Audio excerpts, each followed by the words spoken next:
Brad, can you just, the Knicks, I think, made 9 out of 10 three-pointers in the first half. Can you just talk about why they were able to do that? Well, they got to make them, right? I mean, so there's different ways to play the pick and roll. We tried just about every way, because of their shooting all around, they were really in a good rhythm. And it started with Carmelo hitting those in isolation. One of the things we wanted to do was try to make it as difficult as possible, make him take contested jump shots. It's what you got to do. And to his credit, he's playing great, and he knocked them in. We brought 2 later on, and we had pretty efficient rotations at times. And they moved the ball, found the right guy. And in the first half, they knocked him in. In the second half, they missed him early, and we got back into the game.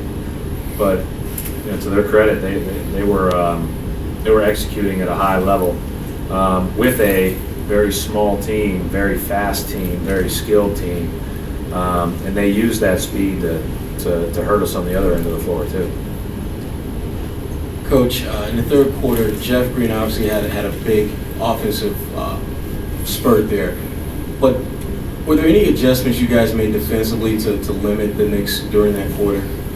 Yeah, that's what we doubled more. We doubled Carmelo more. We showed a little harder on the pick and rolls. We pushed out some pick and rolls. I thought we rotated better. We had a great, series where we faked at the right guy and didn't leave the wrong guy. So we did a lot of good things in the third quarter. And then I think, that 3 to start the fourth took our wind out of our sails a little bit, unfortunately. And we never really could get it going after that again. Brad, back on Jeff again. Have you seen another player who is capable of just such peaks and then valleys with the way he plays? Well, yeah. I mean, I think there's a lot of guys that that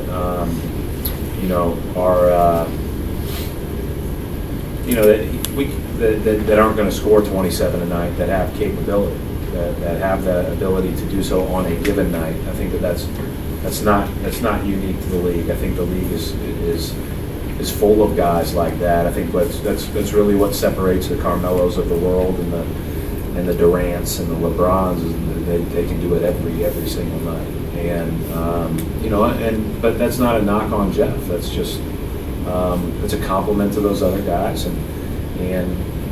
I think he's been playing pretty well. He did not shoot it well yesterday, but I thought he took the challenge of guarding Paul George exceptionally well, especially from the last time we played the Pacers, and he did a great job. Today, we could never really get him switched on to Anthony because he was always a foul away from being on the bench. So he was on there for maybe a play or two, but didn't guard Carmelo much, and I would have liked to have seen more of that probably. But the way that they were set up too, we were, he was at the 4, he was at the 5 for a few possessions. So that was really hard to match Jeff, our 3 up, because then our 4s and 5s really have nobody to guard. Brad, some of those threes in the first half and a lot of the shots that they made in the first half were defensed pretty well. What's going through your head as a coach on the sideline when you just see a team, an opponent that has it cooking so well on offense? Yeah, there's really nothing you can do. Number one, you got to try to break the rhythm. You got to try to break the rhythm. So that's why we stole Sherrod. We trapped a little bit more, and we showed on the pick and rolls a little bit more. So we tried our best to do that. You want to stem the tide, to be honest. You want it to not get to 20. You want to try to score on the other end, break the rhythm defensively, and hope you can keep it manageable so that when your run occurs, you can take the lead instead of just cut it to 10. Thanks, Bill. Thanks.